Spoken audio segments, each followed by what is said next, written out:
الحمد للہ وکفا والصلاة والسلام علی عباده الذین اصطفى خصوصاً علی افضلهم وخاتم النبیین محمد الامین وعلی آلہ واصحابہ اجمعین.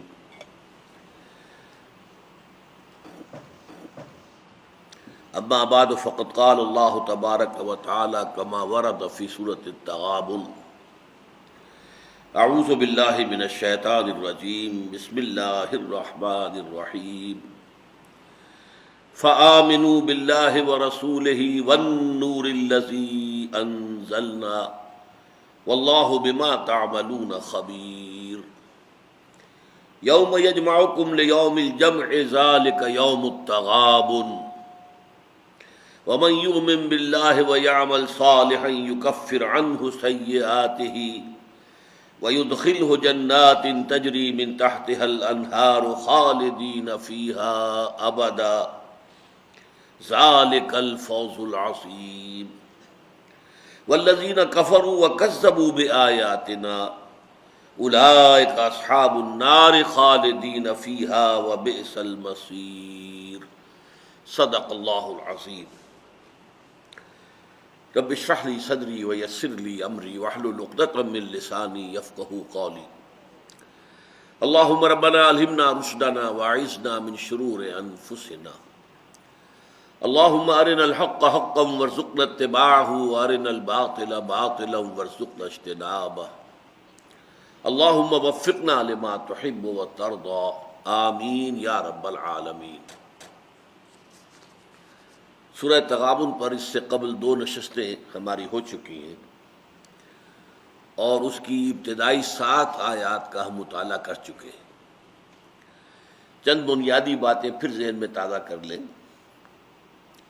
قرآن حکیم میں ایمان کے موضوع پر مختصر صورتوں میں یہ جامع ترین صورت ہے.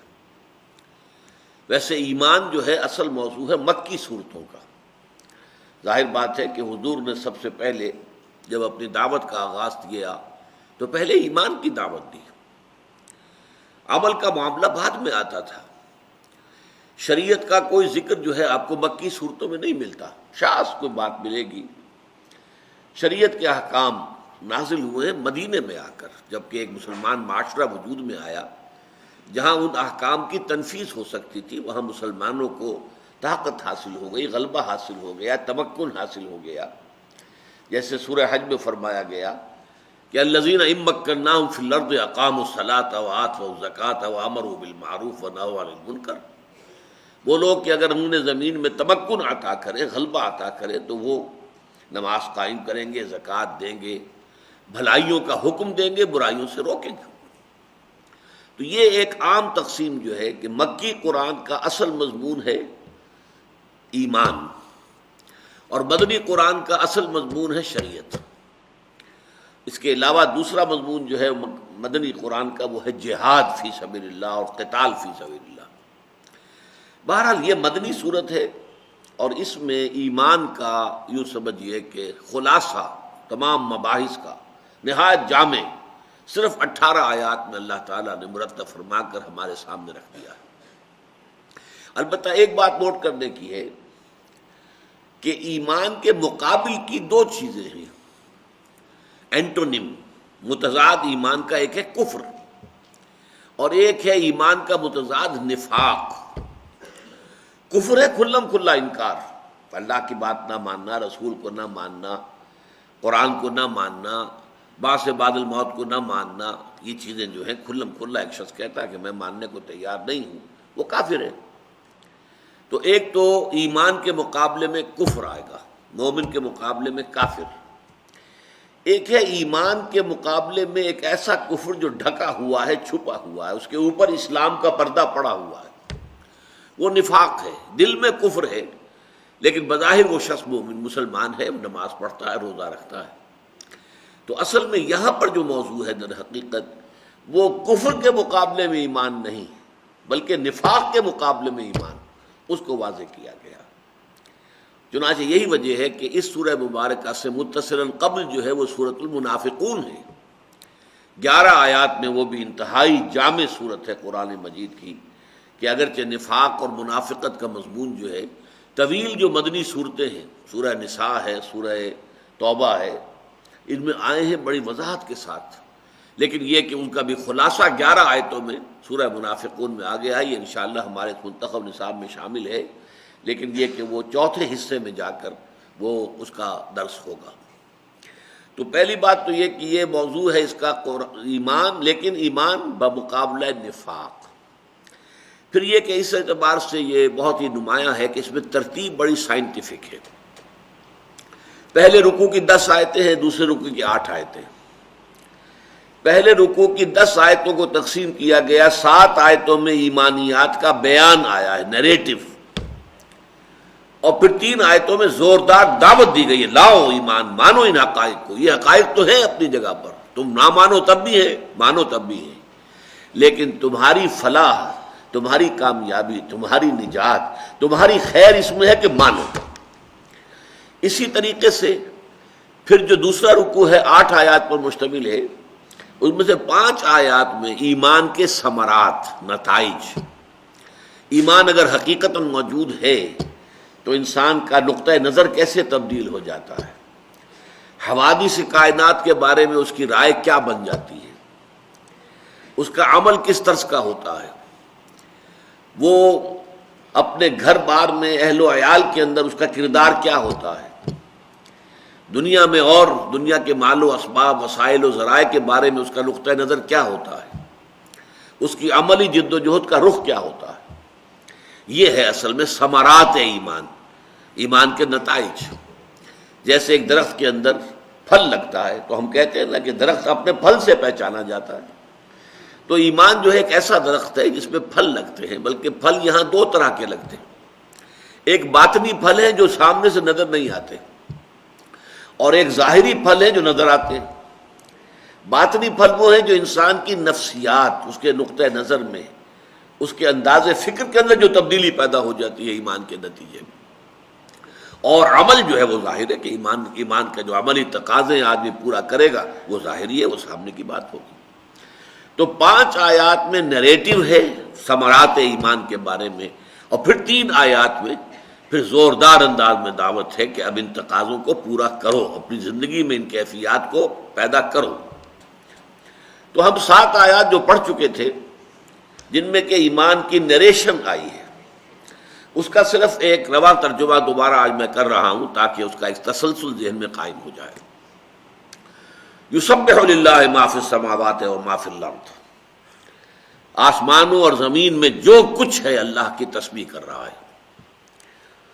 لہ الملک، بادشاہی اسی کی ہے، وَلہ الحمد، کل تعریف اور کل ثنا وہ بھی اسی کے لیے ہے، وَهُوَ عَلَىٰ كُلِّ شَيْءٍ قدیر، وہ ہر شے پر قادر ہے۔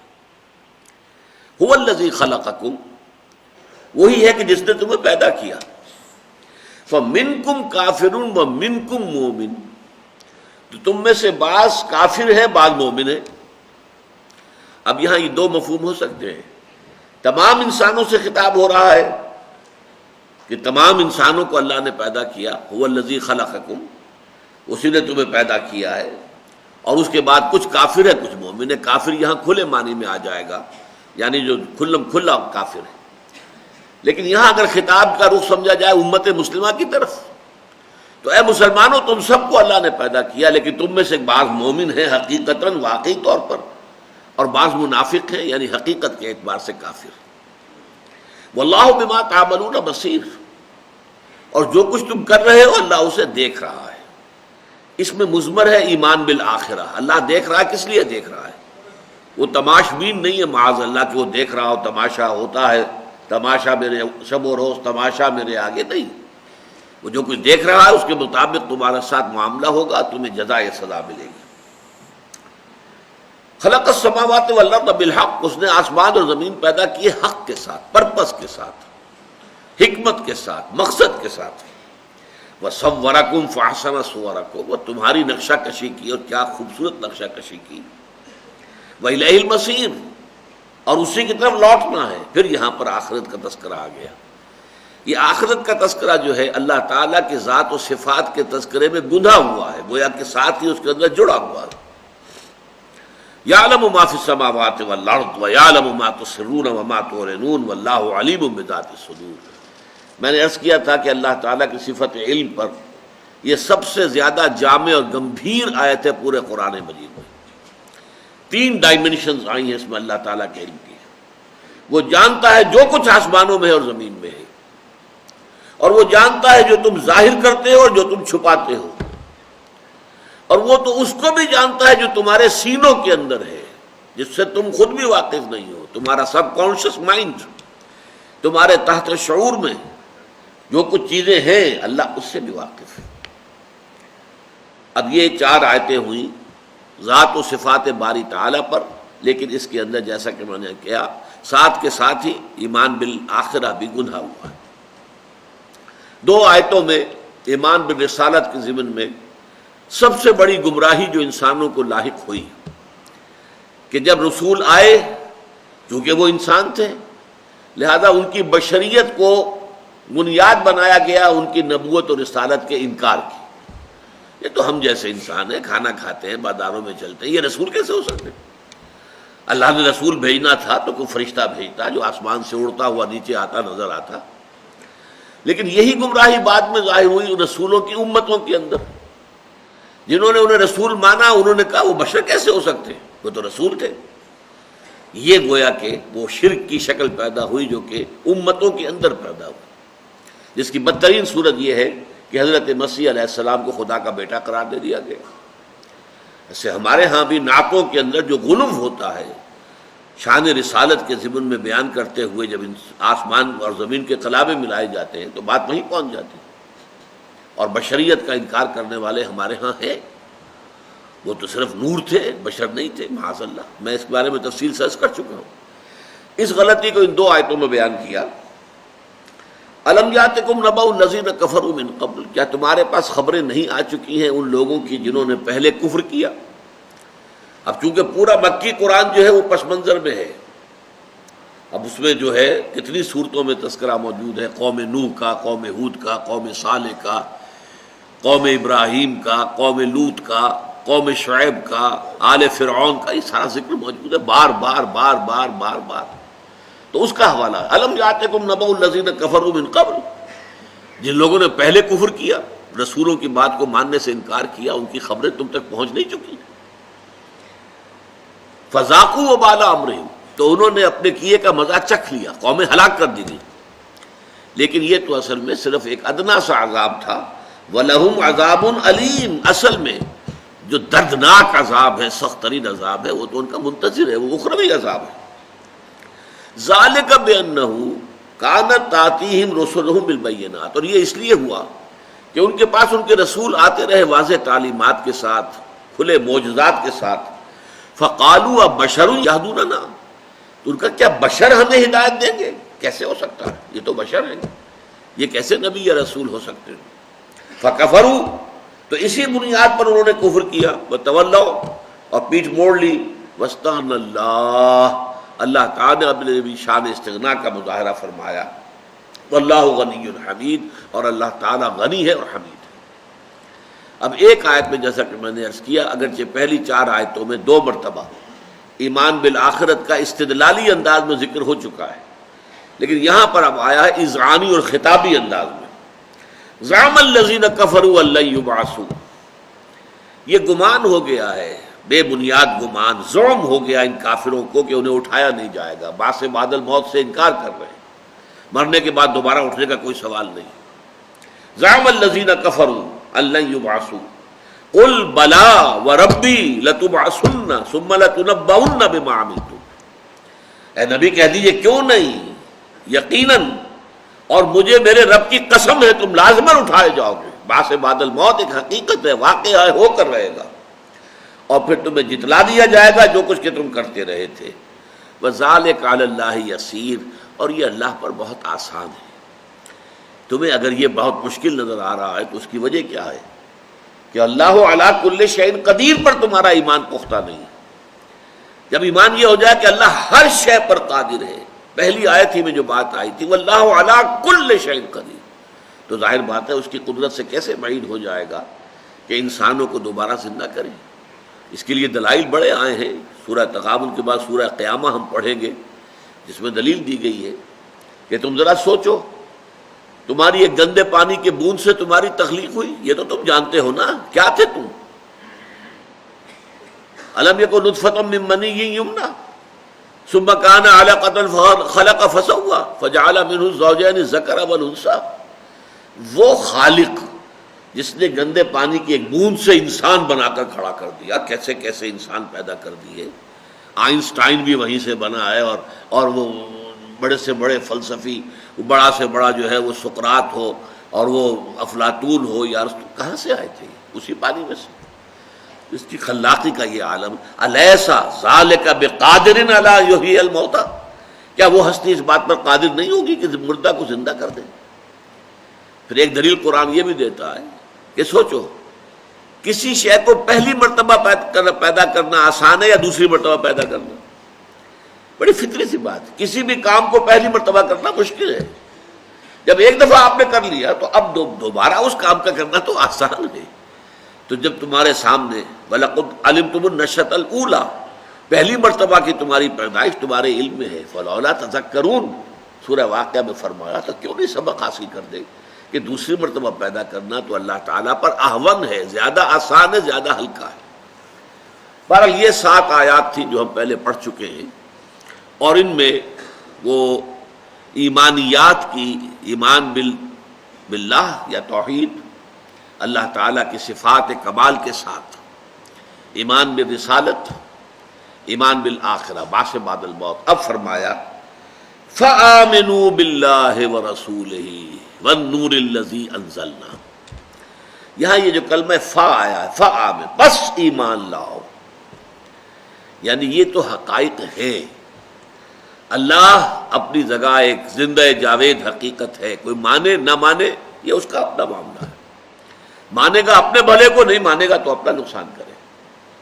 بعث بعد الموت اپنی جگہ ایک حقیقت ہے، ایک واقعہ ہے، سامنے آ جائے گا، تمہارے ماننے نہ ماننے سے اس پر کوئی اثر پیدا نہیں ہوتا، لیکن تمہاری نجات، تمہارے لیے، تمہارے خیر جو ہے اس میں مضمر ہے کہ آمنو فآمنو، بس ایمان لاؤ۔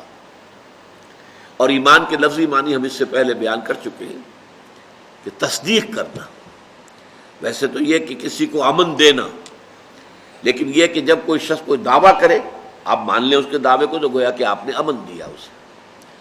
کوئی شخص کوئی خبر لے کر آتا ہے اور آپ نے تصدیق کر دی کہ ہاں ٹھیک ہے یہ بات آپ جو کہہ رہے ہیں صحیح ہے، تو آپ نے گویا کہ امن دیا۔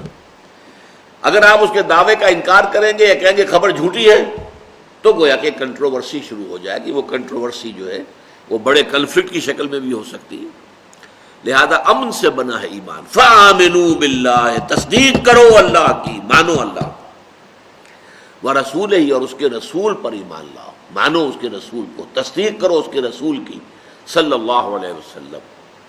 اور رسول کی تصدیق کا سب سے بڑا مظہر گویا کہ اسی کے ایک حصے کو عطف کے ساتھ علیحدہ کر دیا، نمایاں کر دیا، وَالنُّورِ الَّذِي أَنزَلْنَا، اور ایمان لاؤ اس نور پر کہ جو ہم نے نازل کیا۔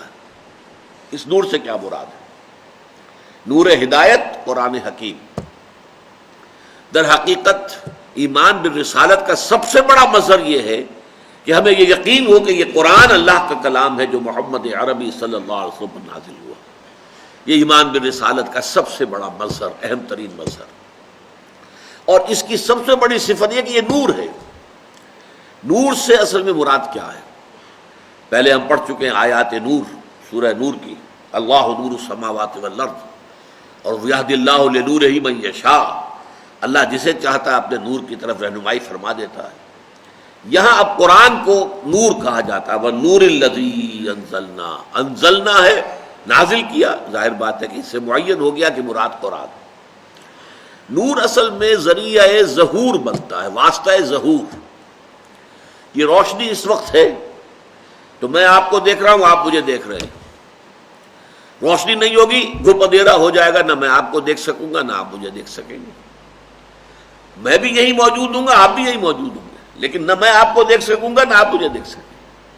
تو حقائق کونیہ، حقائق کائنات وہ تو اپنی جگہ پر ہیں، لیکن ان کے ظہور کے لیے ایک نور کی ضرورت ہے۔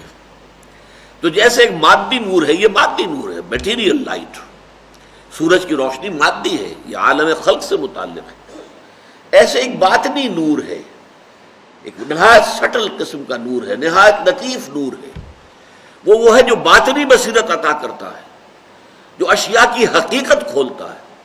جیسے کہ بڑی پیاری حدیث ہے، حضور صلی اللہ علیہ وسلم دعا مانگتے تھے اللہ سے، اللہم ارنی حقیقت الاشیاء کما ہی، اے اللہ مجھے تو اشیاء کی حقیقت دکھا جیسے کہ وہ فی الواقع ہے۔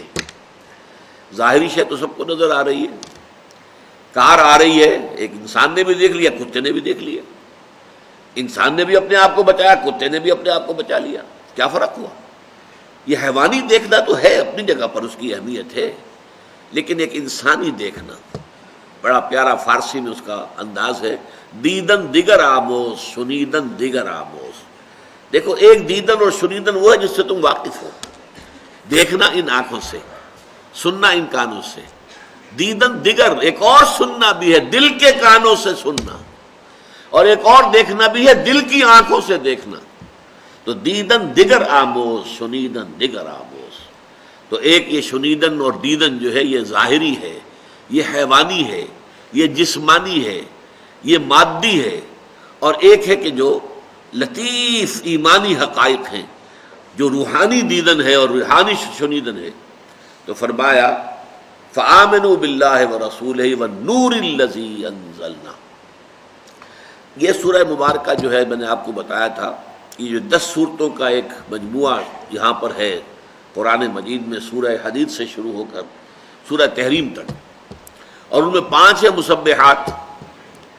پہلی سورت جو ہے وہ مسبحات میں سے بھی ہے، اور وہ ام المسبحات ہے، اہم ترین سورت ہے، وہ سورہ حدید ہے۔ اس میں بھی فرمایا گیا وَمَا لَكُمْ لَا تُؤْمِنُونَ بِاللَّهِ وَالرَّسُولُ يَدْعُوكُمْ لِتُؤْمِنُوا بِرَبِّكُمْ وَقَدْ أَخَذَ مِيثَاقَكُمْ إِن كُنتُم مُؤْمِنِينَ۔ تمہیں کیا ہو گیا ہے؟ کیوں ایمان پختہ نہیں رکھتے اللہ پر، جبکہ رسول تمہیں پکار رہے ہیں، دعوت دے رہے ہیں کہ مانو اپنے رب کو، ایمان لاؤ اپنے رب پر۔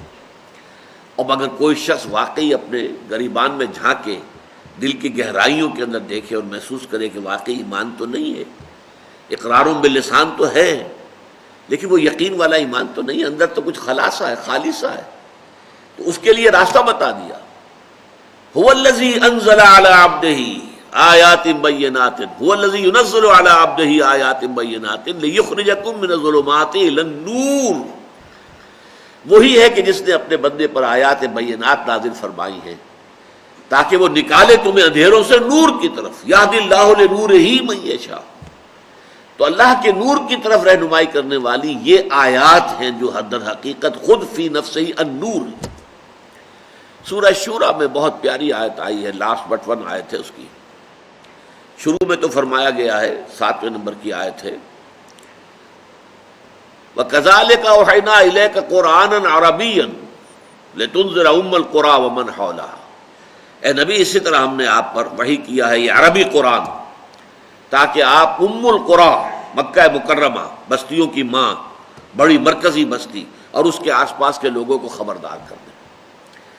آخر میں فرمایا گیا وَكَذَلِكَ أَوْحَيْنَا إِلَيْكَ رُوحًا مِّنْ أَمْرِنَا مَا كُنْتَ تَدْرِي مَا الْكِتَابُ وَلَا الْإِيمَانُ وَلَكِنْ جَعَلْنَاهُ نُورًا نَهْدِي بِهِ مَن نَّشَاءُ مِنْ عِبَادِنَا۔ اب یہاں وحی کو نور کہا گیا، قرآن کو نور کہا گیا۔ اے نبی اس کے آپ پر آنے سے قبل آپ کو معلوم نہیں تھا کہ ایمان کسے کہتے ہیں، کتاب کسے کہتے ہیں، شریعت کسے کہتے ہیں۔ ایمان بالقوہ تو قلب محمد میں موجود تھا، لیکن یہ تو ایسے ہی ہے کہ جیسے آیات نور میں ہم نے پڑھا کہ زیتون کا تیل جو ہے اندر موجود تھا، صاف شفاف، بھڑک اٹھنے کو تیار، کہ نغمے بیتاب ہیں تاروں سے نکلنے کے لیے، لیکن یہ کہ اس کے لیے آئینہ جب آیا ہے، آئینہ وحی ہے قرآنی، تو جگمگا اٹھا، وہ بھڑک اٹھا، وَلَوْ لَمْ تَمْسَسْهُ نَارٌ۔ تو در حقیقت وہ نور بالفعل جو ایمان کی شکل میں حضور کے قلب مبارک میں پیدا ہوا، پھر آپ کے پورے وجود پر چھا گیا، اس کا منبع اور سرچشمہ یہی النور قرآن ہے۔ اس کے لیے لفظ نور ہے، یہ نور ہے۔ اسی طرح سورہ اعراف میں فرمایا گیا اللہ تعالیٰ نے اپنے اچھے بندے محبوب بندوں کی شرح کرتے ہوئے تفصیل بیان کرتے ہوئے فالذین آمنوا بہ وعزروہ ونصروہ واتبعوا النور الذی انزل معہ اولئک هم المفلحون. ہمارے جب وہ نبی امی آئیں گے محمد صلی اللہ علیہ وسلم، یہ حضرت موسیٰ علیہ السلام کی دعا کے جواب میں ہے کہ جو سورہ اعراف میں نقل کی گئی کہ ٹھیک ہے میری ایک عام رحمت ہے وہ تو سب کے لیے، لیکن ایک رحمت خصوصی ہے وہ میں نے لکھ دی ہے، وہ طے کر دی کس کے لیے؟ جو لوگ میرے نبی امی پر ایمان لائیں گے. جب وہ آئیں گے تو وہ لوگ جو ان پر ایمان لائیں گے ان کی تعظیم کریں گے، ان کی توقیر کریں گے، ان کی مدد کریں گے اور اس نور کا اتباع کریں گے جو ان کے ساتھ نازل کیا جائے گا. وہ جو ان کے ساتھ نازل کیا جائے گا نور، وہ یہ قرآن ہے. تو فآمنوا باللہ ورسولہ، پس ایمان لاؤ اللہ پر اور اس کے رسول پر صلی اللہ علیہ وسلم، والنور الذی انزلنا، اور اس نور پر جو ہم نے نازل کیا. واللہ بما تعملون خبیر، اور جو کچھ تم کر رہے ہو اللہ اس سے باخبر ہے. یہاں ذرا ایک نکتہ ہے، ذرا ہے گہرا نکتہ، نوٹ کیجئے. ہمارا عام تصور یہ ہے، خبر ہم کہتے ہیں کانوں سے سنی ہوئی شے کو، اور بصارت آنکھوں سے دیکھی ہوئی شے. تو ہمارا تصور کیا ہے کہ بصارت زیادہ گہری شے ہے، گاڑھی شے ہے. بصارت سے جو یقین پیدا ہوتا ہے وہ خبر سے نہیں پیدا ہوتا، کان سے سنی ہوئی بات سے. شنیدہ کہ بود مانند دیدہ، سنی ہوئی بات جو ہے وہ دیکھی ہوئی بات جیسی تو نہیں ہو سکتی، آپ کی آنکھوں سے دیکھی ہوئی ہے. لہذا جتنا یقین ہے آنکھوں سے دیکھی ہوئی شے پر، اتنا یقین کان سے سنی ہوئی خبر پر نہیں ہوتا. لیکن ہم قرآن میں دیکھتے ہیں کہ بصارت جو ہے اللہ تعالیٰ کی صفت بصیر جو ہے وہ پہلے بیان ہوئی ہے، آیت نمبر 3 ختم ہوئی. واللہ بما تعملون بصیر آیت نمبر 2. اب آیا واللہ بما تعملون خبیر، بصیر پہلے خبیر بعد میں. اسی طرح سورہ حدید میں بھی ہے، وہاں پر بھی آپ دیکھیں گے کہ پہلے آیت نمبر 4 میں بصیر آیا ہے اور پھر آیت نمبر 10 میں خبیر آیا. اس کی اس وجہ کیا ہے؟ اس کو آپ اصل میں جدید جو فزیولوجی ہے اس کے حوالے سے سمجھ سکتے ہیں. دیکھیے ہم جو کچھ دیکھ رہے ہیں اس آنکھ کے ذریعے سے اور اس روشنی کے ذریعے سے، اس سے ہمارے آنکھ کے پردے پر ریٹنا پر کوئی پکچر بنی، وہ پکچر ٹرانسمٹ ہوئی ہے ہمارے دماغ کے پچھلے حصے میں، جو دماغ کا سب سے اونچا حصہ ہے. وہاں پر ایک خاص مقام ہے، خاص کمپیوٹر رکھا ہوا ہے جو ان پکچرز کو جوڑ کر ملا کر اور ایک تصویر بناتا ہے. ہماری اندرونی شخصیت جو ہے وہ اس تصویر کو دیکھتی ہے. یوں سمجھیے کہ میرا جو خول ہے، مادی خول، میری ایک باطنی شخصیت اس کے اندر مضمر ہے، وہ چھپی ہوئی ہے. چاہے آپ اسے روح کہیں، چاہے آپ انا کہیں، خود ہی کہیں.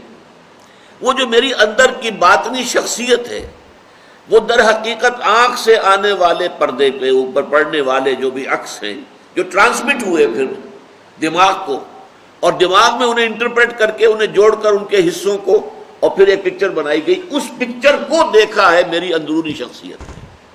یہ انڈائریکٹ ویژن ہے، ڈائریکٹ نہیں ہے. خبر کسے کہتے ہیں؟ جبکہ وہ اندرونی شخصیت نے اس بات کو پا لیا، اویئرنس، اب اس نے پا لیا کہ یہ بات یوں ہے، تب وہ خبیر کہلائے گا. تو خبر جو ہے وہ زیادہ گاہری شے ہے اپنی اصل حقیقت کی روح سے بصر کے مقابلے. بصر علم کا ابتدائی ذریعہ ہے، خبر انٹرنل اویئرنس، میری ذاتی، میری جو باطنی شخصیت ہے اس کا اویئر ہو جانا، اس کا واقف ہو جانا کسی حقیقت سے، وہ ہے در حقیقت خبر. تو واللہ بما تعملون خبیر، جو کچھ تم کر رہے ہو اللہ اس سے باخبر ہے. اور یہ بھی پھر دیکھیے اس میں بھی دھمکی کا انداز ہے، جو میں نے پچھلی مرتبہ بھی ایک نشست میں عرض کیا تھا. ہم دیکھ رہے ہیں تمہارے کرتوت، کیا مطلب؟ تمہیں جواب دہی کرنی پڑے گی، تمہیں سزا ملے گی. تو یہ دیکھنا جو ہے اللہ کا، جیسے میں نے ابھی تھوڑی دیر پہلے کہا تھا کہ معاذ اللہ تماش بین نہیں ہے کہ ہوتا ہے شب و روز تماشا میرے آگے، بازیچہ اطفال ہے دنیا میرے آگے. تو اللہ تعالیٰ یہ تماشا تو نہیں کر رہا ہے، یہ کھیل تو نہیں ہے. ہندو مائتھولوجی میں ہے، یہ رام کی لیلا ہے، رام جی کھیل رہے ہیں۔ جیسے کوئی بچہ جو ہے وہ کسی کھلونوں کو اٹھاتا ہے اور کسی کو پٹک دیتا ہے، نہ اٹھانے میں کوئی حکمت ہے نہ پٹکنے میں کوئی حکمت ہے۔ وہ تو اسی طریقے سے اللہ تعالیٰ کسی کو اونچا کر دیتا ہے، کسی کو نیچا کر دیتا ہے، کسی کو غریب کر دیتا ہے، کسی کو امیر کر دیتا ہے، کسی کو ایک رات کی بادشاہت دے دیتا ہے۔ یہ کھیل ہے، کھیل رہا ہے، رام جی کی لیلا ہے، لیلا کہتے ہیں کھیل کو۔ تو یہ نہیں، قرآن مجید جو بتاتا نہیں، یہ تو ایک سنجیدہ تخلیق ہے، اس کے ہر چیز کے اندر حکمت ہے، حکمت مضمر ہے اور مقصد ہے اور نتیجہ خیز ہے ہر شے۔ تو فرمایا فآمنوا باللہ ورسولہ والنور الذی انزلنا واللہ بما تعملون خبیر یوم یجمعکم لیوم الجمع ذالک یوم التغابن۔ اب یہاں ذرا ایک بات دیکھیے گا، پہلی 7 آیات میں سے 6 آیات میں ایمان باللہ اور ایمان بالرسالت کا ذکر تھا، صرف ایک آیت تھی مکمل کہ جو خاص طور پر ایمان بالآخرہ پہ تھی۔ زعم الذین کفروا ان لن یبعثوا قل بلی وربی لتبعثن ثم لتنبؤن بما عملتم وذلک علی اللہ یسیر۔ اب یہاں جب دعوت ایمان دی جا رہی ہے فآمنوا باللہ ورسولہ والنور الذی انزلنا واللہ بما تعملون خبیر، ایک آیت میں ایمان باللہ اور ایمان بالرسالت جمع کر دیے گئے۔ اب 2 آیتوں میں ایمان بالآخرت کی تاکید کی جا رہی ہے۔ اس کی وجہ کیا ہے؟ ایمان باللہ اور ایمان بالرسالت زیادہ تر علمی اور نظری حیثیت سے اہمیت رکھنے والی چیزیں ہیں۔ عملی اعتبار سے اہم ترین ایمان ایمان بالآخرہ ہے۔ اگر یقین ہو کہ مرنے کے بعد جی اٹھنا ہے اور جواب دہی ہے، پیسے کا حساب دینا ہوگا، کہاں سے کمایا تھا، حرام سے کہ حلال سے، اور کہاں خرچ کیا تھا، یہ یقین اگر ہو تو انسان تیر کی طرح سیدھا رہے گا، اس کا طرز عمل درست ہوگا۔ اگر یہ یقین نہیں ہے، کسی وجہ سے یہ یقین مزمحل ہو جائے، کمزور ہو جائے، ایمان کے باوجود کمزور ہو جاتا ہے، ہاں ہوگا ٹھیک ہے، لیکن ہمارے سفارشی موجود ہیں، ہمیں بچا لیں گے، ختم ہوا، زیرو ہو گیا۔ اب اس کا خوف آپ کے اوپر نہیں ہوگا، سیاں بے کوتوال، اب ڈر کائے گا، ہمارے وہاں سفارشی موجود ہے، بچانے والے موجود ہیں، اب جو بھی کچھ ہوگا دوسروں کے ساتھ ہوگا، ہم سے کوئی سروکار نہیں۔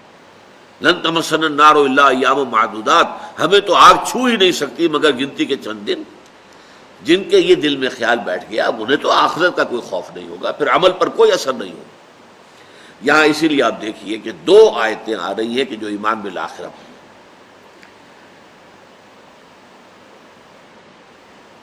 یوم یجمعکم لیوم الجمع، وہ دن کہ جس دن وہ تمہیں جمع کرے گا، جمع کرنے کے دن۔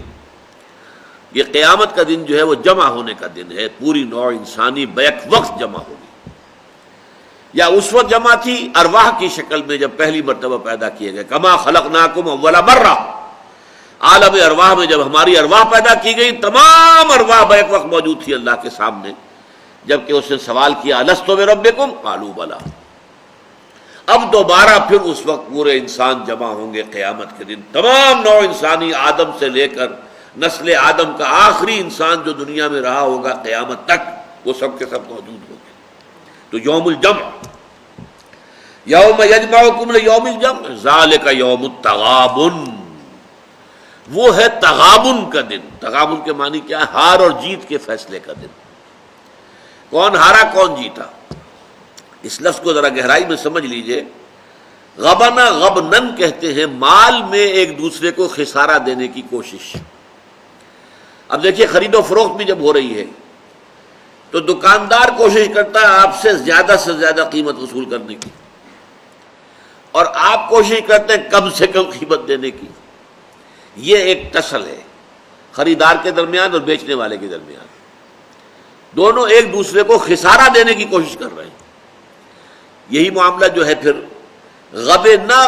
غبنن آتا ہے، کوئی چال ایسی کہ جس سے کسی کو نقصان پہنچایا جا سکے خفیہ انداز میں۔ اب باب تفاعل میں تغابن، تو اس دنیا میں جو ایک کشاکش چل رہی ہے، جس سے جدید اصطلاح میں کہا گیا اسٹرگل فار ایگزسٹنس، یہاں اپنے وجود کو برقرار رکھنے کے لیے کمپٹیشن ہے، ایک مقابلہ چل رہا ہے، ایک اسٹرگل ہے، اور ہر لحظے پر ہر لمحہ جو ہے یہ اسٹرگل ہے۔ ایک طرف ایک چاہتا ہے کہ میں جو ہے اس سے نفع اٹھا لوں زیادہ سے زیادہ، دوسرا چاہتا ہے میں نفع اٹھا لوں، اور ظاہر بات ہے کہ اگر زیادہ نفع آپ نے اٹھایا تو گویا کہ زیادہ نقصان آپ نے دوسرے فریق کو پہنچا دیا. اس سے یہ لفظ بنا ہے تغابن، ہار اور جیت. ایک دن ہے جو اصل ہار اور جیت کے فیصلے کا دن ہے. دنیا میں بھی آپ کچھ جیتتے بھی ہیں، ہارتے بھی ہیں. ابھی الیکشن میں کچھ جیت گئے ہیں، کچھ ہار گئے ہیں، اور کوئی گیم ہے تو اس میں کوئی ہار گئی ہے ٹیم اور کوئی جیت گئی ہے. لیکن یہ ہار اور جیت بڑی عارضی سی ہے، ان کی کوئی حیثیت نہیں، کوئی اہمیت نہیں. یہ کھیل ہے. لیکن آخری ہار اور جیت کا فیصلہ قیامت کے دن ہوگا. جو اس دن جیتا کامیاب ہوا وہ جیت گیا، وہ کامیاب ہو گیا. اور جو اس دن ہار گیا، برباد ہو گیا، جہنم میں جھونک دیا گیا، وہ تباہ ہو گیا. تو یوم یجمعکم لیوم الجمع ذالک یوم التغابن، ہار اور جیت کے فیصلے کا دن وہ ہے. دنیا کی ان ہار اور جیتوں سے، ہاروں سے، جیتوں سے وہ زیادہ نہ تو پھولے سمانا جو ہوتا ہے، پھولے نہ سمانا، جیت ہو گئی ہے تو شادیانے بج رہے ہیں، اور اگر شکست ہو گئی ہے تو افسردگی آ گئی ہے، نہیں. ہاں اس کی فکر کرو جو اصل ہار ہے اور اصل جیت ہے. یوم یجمعکم لیوم الجمع ذالک یوم التغابن. اب تغابن کا فیصلہ کیا ہوگا اس کی تشریح ہو رہی ہے. ومن یؤمن باللہ ویعمل صالحا، جو شخص اللہ پر ایمان رکھے گا اور عمل کرے گا نیک. عمل صالح ایمان کی دلیل ہے، ایمان کی گواہی، ایمان کی شہادت. اگر عمل درست نہیں ہے تو پھر ایمان کا دعویٰ صرف دعویٰ ہے، نرا دعویٰ ہے، اس کی کوئی حقیقت نہیں. اس کے لیے لازم شرط، جیسے اب پہلا سبق ہمارا تھا والعصر ان الانسان لفی خسر الا الذین آمنوا وعملوا الصالحات. ایمان کے بعد لازم عمل صالح، اس کے تقاضے، اس ایمان سے جو چیز لازم آتی ہے اس کو پورا کرنا، ادا کرنا.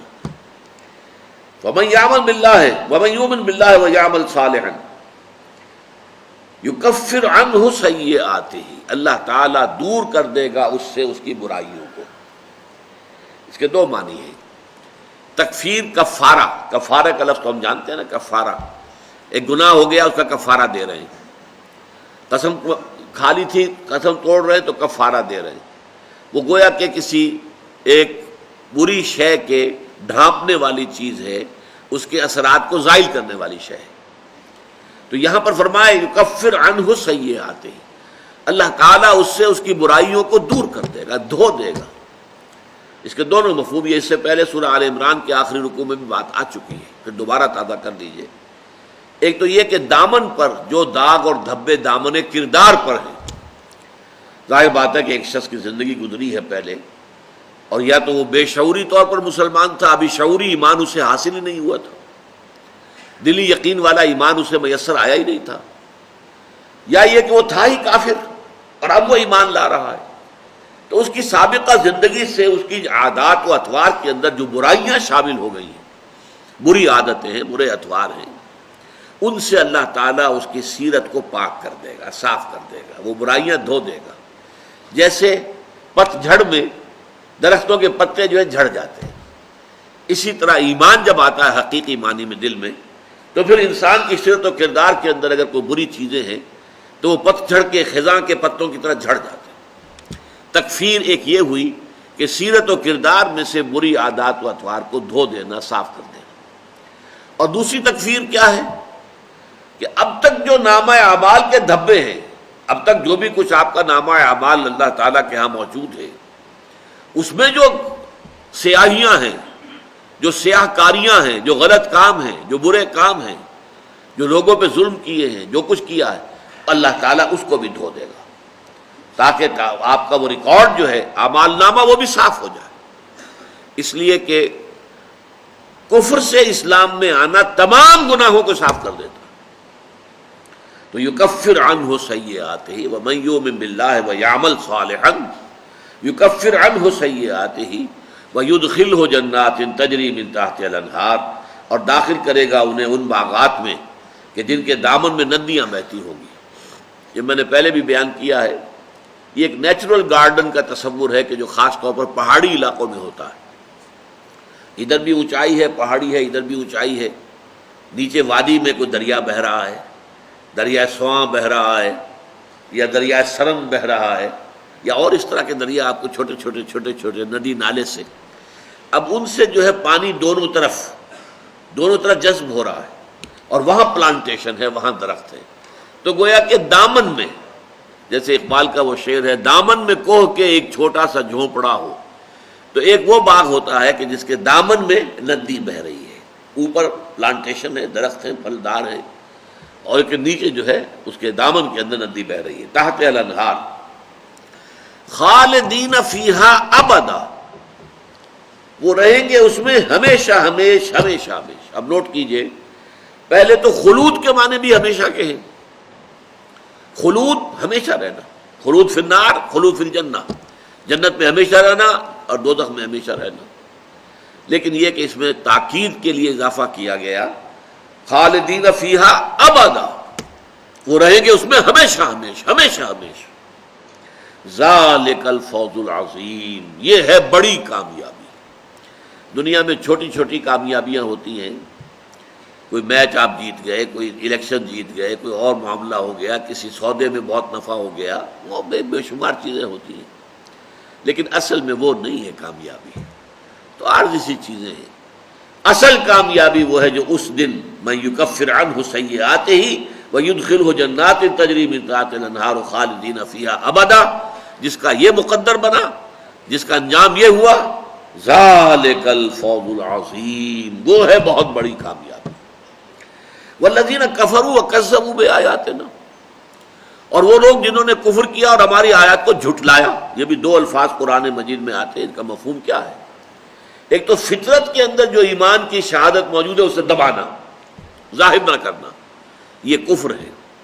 تکذیب، جھٹلانا، جب نبی کی دعوت آئی، جھٹلانا نہیں، غلط کہہ رہے ہو، یہ تمہارا اپنا کلام ہے، یہ اللہ کا کلام نہیں ہے، یہ تکذیب ہے۔ کفروا وکذبوا، کفروا جرم اول ہے اور جرم ثانی وہ ہے تکذیب، جھٹلا دینا۔ والذین کفروا وکذبوا بآیاتنا اولئک اصحاب النار خالدین فیہا، وہ آگ والے ہوں گے اور اس میں رہیں گے ہمیشہ۔ وبئس المصیر، اور وہ بہت ہی برا ٹھکانہ ہے۔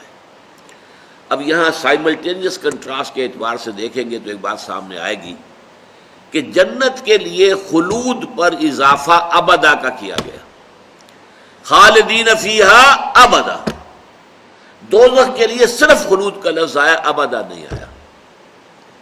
ظاہر بات ہے کہ قرآن مجید میں کوئی بھی لفظ جو ہے بغیر معنی کے نہیں ہے، بغیر مفہوم کے نہیں ہے، الٹپ نہیں ہے، یہ یوں ہی نہیں ہو گیا ہے، تو فرق ہے۔ علیحدہ علیحدہ قرآن مجید میں دوزخ کے لیے بھی ابدا کا لفظ آیا ہے، علیحدہ جہاں سے جہنم کا ذکر ہو رہا ہے، خالدین فیہا ابدا آئے گا، لیکن جب سائملٹینیس کنٹراسٹ ہوتا ہے، فوری تقابل، یہاں فوری تقابل ہے اہل جنت اور اہل دوزخ کا، تو جنت والوں کے لیے خالدین فیہا ابدا اور دوزخ والوں کے لیے خالدین فیہا ابدا کا اضافہ نہیں کیا گیا، تو کوئی نہ کوئی فرق ہے۔ اور اس کی ایک مثال اور بھی ہے، لم یکن الذین کفروا من اہل الکتاب والمشرکین منفکین حتی تأتیہم البینہ، سورہ بینہ میں بھی یہی بات ہے کہ اہل جنت کے لیے خالدین فیہا ابدا اور اہل دوزخ کے لیے خالدین فیہا۔ اگرچہ ہمارا اہل سنت والجماعت کا جو متفق علیہ عقیدہ ہے وہ یہ ہے کہ جنت بھی ہمیشہ ہمیشہ ہمیشہ ہمیش کی ہے اور دوزخ بھی ہمیشہ ہمیشہ ہمیشہ ہمیش کی ہے، اٹرنل اٹرنل۔ لیکن ہمارے دو بزرگ ہیں جو ایک دوسرے سے ویسے تو شدید اختلاف رکھنے والے ہیں، شیخ ابن عربی بہت بڑے صوفی، شیخ ابن تیمیہ، امام ابن تیمیہ بہت بڑے عالم قرآن اور حدیث کے، اور ایک دوسرے سے نہایت شدید اختلاف۔ خیر ابن عربی پہلے تھے، ابن تیمیہ سے اختلاف کا سوال پیدا نہیں ہوتا، لیکن ابن تیمیہ نے کوئی شرعی گالی چھوڑی نہیں ہے جو نہ دی ہو ابن عربی کو، زندیق اور نہ معلوم کیا کچھ کہا گیا۔ اس مسئلے میں دونوں متفق ہیں کہ جنت ہمیشہ ہمیش ہمیشہ ہمیش ہمیشہ ہمیش اٹرنل ہے، جہنم اٹرنل نہیں ہے، ایک وقت آئے گا، بہت لمبی بہت لمبی بہت لمبی مدت، لیکن فائنلی ایک وقت آئے گا کہ جہنم خالی ہو جائے گی، یا تو جن کے اندر نرا کفر تھا وہ بس معدوم ہو جائیں گے، جل کے راکھ ہو کر ختم ہو جائیں گے، اور یا جن میں ذرا بھی ایمان کی رمق تھی وہ نکال لیے جائیں گے۔ لہذا جہنم ایک وقت میں ایسے ہو جائے گی جیسے دیگ جو ہے خالی ہو جاتی ہے، کھن کھناتی ہے کہ اس کے اندر کچھ نہیں رہتا۔